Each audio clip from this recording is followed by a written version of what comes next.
Welcome back. President Trump on the move for his first full day in the White House. Today, moments ago, the president left a traditional national prayer service over at the Washington National Cathedral. And there was a powerful admonition by Bishop Mariann Budde that we want to let you hear as she stood toe-to-toe with the president. Watch this. Let me make one final plea, Mr. President. Millions have put their trust in you.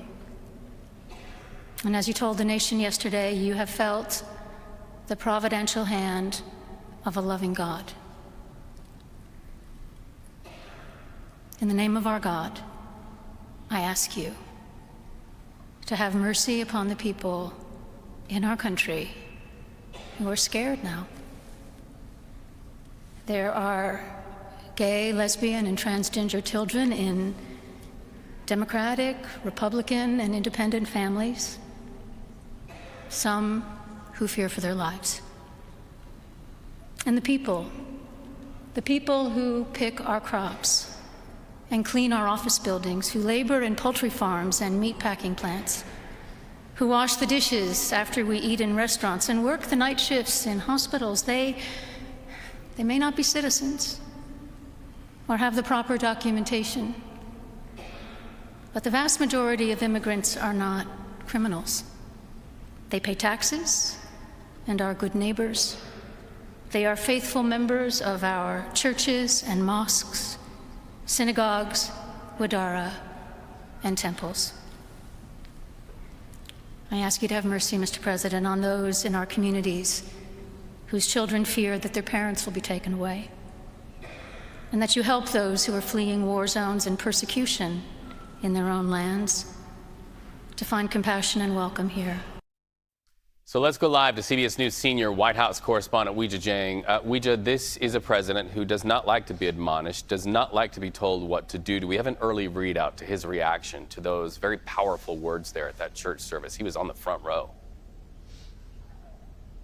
Yeah, Reed, well, that church service just wrapped up a short time ago, so we have not heard directly from President Trump. But you're right in that he does not like to be on the receiving end of any kind of criticism, and perhaps you could read that in a different way, but I imagine that he could also interpret it as a commentary on some of the executive orders that he has already taken and spoke about yesterday at length during his first day in office. Of course, the pastor there talking about LGBTQ rights as well as mercy for refugees and immigrants. And we know that President Trump has signed a flurry of executive orders targeting both of those groups.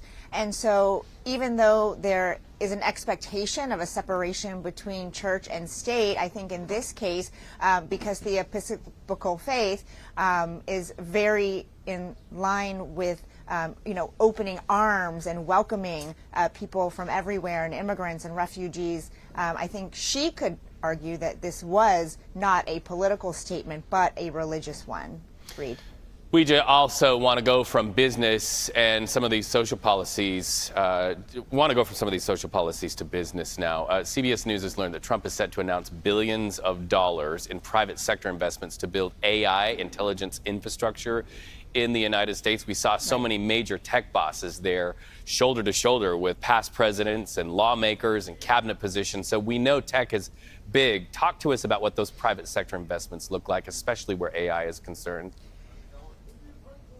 Yeah, they were in the front row during inauguration, Reed, and more tech CEOs will be visiting the White House today, including Sam Altman. He's the CEO of OpenAI, because this investment by the Trump administration is solely focused on building out the infrastructure for the country to be able to expand artificial intelligence in a responsible way. Our colleague Jennifer Jacobs actually scooped this just a short time ago, because initially we only knew that it was going to be some sort of announcement on infrastructure. Of course, when you hear that word, you automatically think about bridges and roads and, the things that are built throughout this country to keep those things going, waterways. But because this is the dawn of a new era when it comes to technology, it makes sense that the country has to make these investments to be able to handle, the many roads that AI could take us on.